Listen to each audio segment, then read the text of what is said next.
حضرت ابو ہریرہ رضی اللہ تعالیٰ عنہ فرماتے ہیں، مستدرک حاکم کے اندر حدیث ہے کہ اللہ کے پیارے پیغمبر علیہ الصلوۃ والسلام نے فرمایا، میرے صحابہ،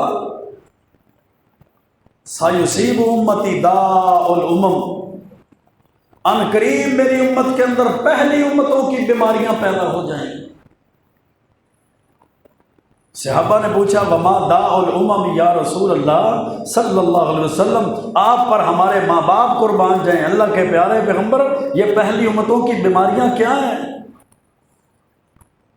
آپ نے فرمایا، الاشر والبطر والتدابر والتنافس فی الدنیا والتباغض والبخل، کہ تمہارے اندر اکڑ اور تکبر پیدا ہو جائے۔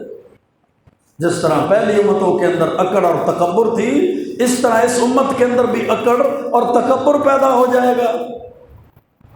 کفران نعمت، اللہ کی نعمتوں کی ناشکری پیدا ہو جائے گی، کہ پہلی امتوں نے اللہ رب العزت کی نعمتوں کی ناشکری کی، تو یہ امت بھی اللہ تعالیٰ کی نعمتوں کی ناشکری کرنا شروع کر دے۔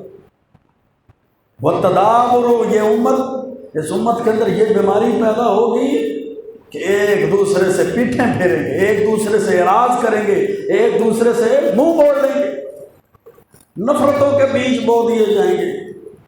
والتنافس فی الدنیا، دنیا کے اندر تمہارا مقابلہ شروع ہو جائے گا، دنیا میں تم رغبت رکھو گے، دنیا کے پیچھے بھاگو گے، اور دنیا حاصل کرنے کے لیے تمہارا آپس میں کمپٹیشن اور مقابلہ ہو۔ اس نے یہ بنا لیا، اس نے کوٹھی بنا لی، اس نے بنگلہ بنا لیا، اس نے گاڑی لے لی، اس نے فیکٹری بنا لی، اس نے جناب پراپرٹی لے لی، اس کے پیچھے ایک دوسرے کے ساتھ مقابلے۔ والتنافس فی الدنیا، دنیا میں مقابلہ بازی، دنیا کے اندر ایک دوسرے سے زیادہ بھاگو گے، زیادہ جناب رغبت رکھو گے۔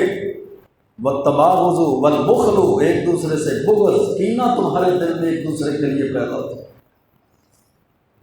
والبخل، بخیلی اور کنجوسی تمہارے اندر آ جائے، حتی یکون البغی، یہاں تک کہ یہ بغض، یہ بخیلی، یہ نفرت، یہ اکڑ، یہ تکبر اتنا ہو جائے گا یہاں تک کہ سرکشی ہو جائے گی، اور سرکشی بھی کیسی ہوگی؟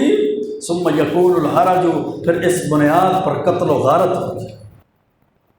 جب سرکشی پیدا ہوگی تم سرکش بن جاؤ گے، پھر اس بنیاد پر ثم یکون الحرج، پھر قتل و قتلان ہوگا، قتل و غارت ہوگا۔